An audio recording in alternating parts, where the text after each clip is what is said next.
Seberapa menyakitkan kisah gaun merah? Oke, pada Dart Gathering kali ini kita akan membahas kisah menyakitkan yang udah cukup rame, yaitu kisah roh gaun merah cuy. Jadi gua gak bakal bahas seberapa kuat roh ini, karena roh ini bisa dibilang biasa aja dari segi kekuatan cuy. Simpelnya kekuatannya seperti parasit yang bisa mengendalikan inangnya untuk melakukan kehendaknya dan juga memiliki kemampuan regenerasi yang cukup cepat.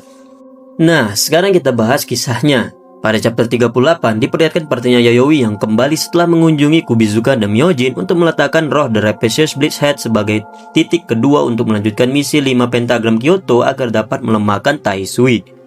Di jalan mereka melihat hantu di sebuah rumah kosong yang membuat Keitaro mengalami halusinasi yang mengejutkan. Nah, di chapter 39 ini kejadiannya cukup panjang, maka akan saya persingkat. Jadi singkatnya, pada chapter ini Keitaro terkena kutukan jamur pembusuk, kemudian Yayoi mencari cara untuk melepaskan kutukannya Keitaro dengan mengunjungi hantu yang mereka temui sebelumnya di rumah kosong dan ditangkap Yayoi, tapi ternyata kutukannya makin parah.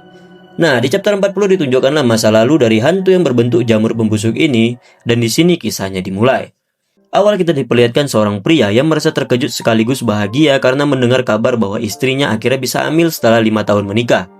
Nah, diperlihatkan sekilas keluarga mereka bahagia dengan kedatangan putri tercinta mereka. Pria tersebut sangat bahagia mengurus putrinya, dari bayi ia ditimang, kecil digendong di pundak sampai akhirnya bersekolah hingga lulus. Namun tidak disangka kita ditunjukkan bahwa istrinya tidur bersama pria lain. Mereka sedikit mengobrol soal si suami yang tidak tahu bahwa anak yang diurusnya dari kecil bukanlah anak kandungnya. Nah, pada momen ini ketika anaknya ingin menikahlah semuanya terbongkar. Anak tersebut mengatakan kalau ia ingin ayah biologisnya saja yang hadir di pernikahannya. Pada momen itu juga istrinya memberikan surat perceraian yang membuat pria itu semakin terkejut atas apa yang terjadi selama ini. Ia kembali ke rumah sambil merenungi tentang apa yang telah ia lakukan selama 30 tahun sambil menjatuhkan air mata kepedihan.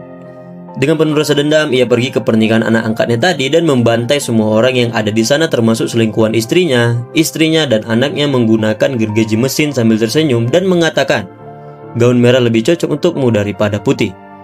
Dan setelah itu ia mengakhiri hidupnya juga. Dan begitulah ia bisa menjadi hantu yang ingin balas dendam dengan apa yang terjadi di kehidupannya. Jadi inilah dia kisah hantu jamur pembusuk atau gaun merah. Gimana pendapat kalian? Tulis di komen.